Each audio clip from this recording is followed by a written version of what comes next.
నమస్తే and welcome to hit TV. Pune accident case దర్యాప్తులో రోజుకో కొత్త విషయం వెలుగు చూస్తోంది. పలు కోణాల్లోనూ విచారణ చేపడుతున్న పోలీసులకు కీలక విషయం తెలిసిందే. మరి ఈ ప్రమాదం జరగడానికి సరిగ్గా 2 నెలల క్రితం మైనర్ కి బర్త్డే గిఫ్ట్ గా ఈ పోర్షే కార్ ని తాత సురేంద్ర అగర్వాల్ ప్రెజెంట్ చేశాడని తేలింది. కుర్రాడి తాతయ్య సురేంద్ర అగర్వాల్ తన మనవడికి బర్త్డే గిఫ్ట్ గా పోర్షే కారును ఇస్తున్నట్లుగా ఓ వాట్సాప్ గ్రూప్ లో పోస్ట్ చేశారు. సురేంద్ర అగర్వాల్ స్నేహితుడు ఈ విషయం పోలీసులతో చెప్పాడు. ఇప్పటికే ఈ కేసులో విచారణ వేగంగా కొనసాగుతోంది. మే 19న ఈ యాక్సిడెంట్ జరిగింది. పబ్ లో మద్యం సేవించిన మైనర్ పోర్షే కారుని వేగంగా నడిపి యాక్సిడెంట్ చేశాడు.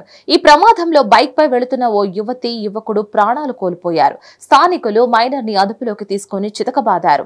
ఆ తర్వాత పోలీసులకు అప్పగించారు. ఈ కేసు నుంచి నిందితుడిని తప్పించేందుకు తండ్రి చాలా ప్రయత్నాలే చేశాడు. మైనర్ తండ్రి సిటీలో ఓ బడా రియల్టర్ కావడం వల్ల సరిగ్గా విచారణ జరగడం లేదని బాధిత కుటుంబ సభ్యులు ఆరోపిస్తున్నారు. అరెస్టు నుంచి తప్పించుకునేందుకు నిందితుడి తండ్రి ఊరొదిలి పారిపోయేందుకు ప్రయత్నించాడు. మొత్తానికి పోలీసులు వెంబడించి పట్టుకున్నారు. ఆ తర్వాత నిందితుడి తాత సురేంద్ర అగర్వాల్ ని అరెస్ట్ చేశారు. ఈ కేసులో డ్రైవర్ ని నిందితుడిగా చూపించేందుకు కుటుంబ సభ్యులు గట్టిగానే ప్లాన్ చేశారు. డ్రైవర్ ని బెదిరించి బంధించి పోలీసులకు తానే కారు నడిపినట్లు స్టేట్మెంట్ ఇవ్వాలని హెచ్చరించారు. ఆ తర్వాత అతని భార్య వచ్చి వాళ్ల చెర నుంచి విడిపించింది.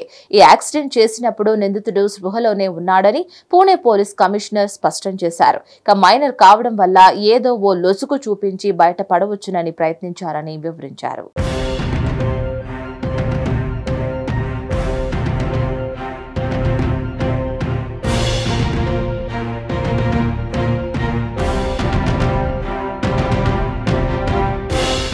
దీనిపై మరిన్ని అప్డేట్స్ కోసం stay tune to hit TV.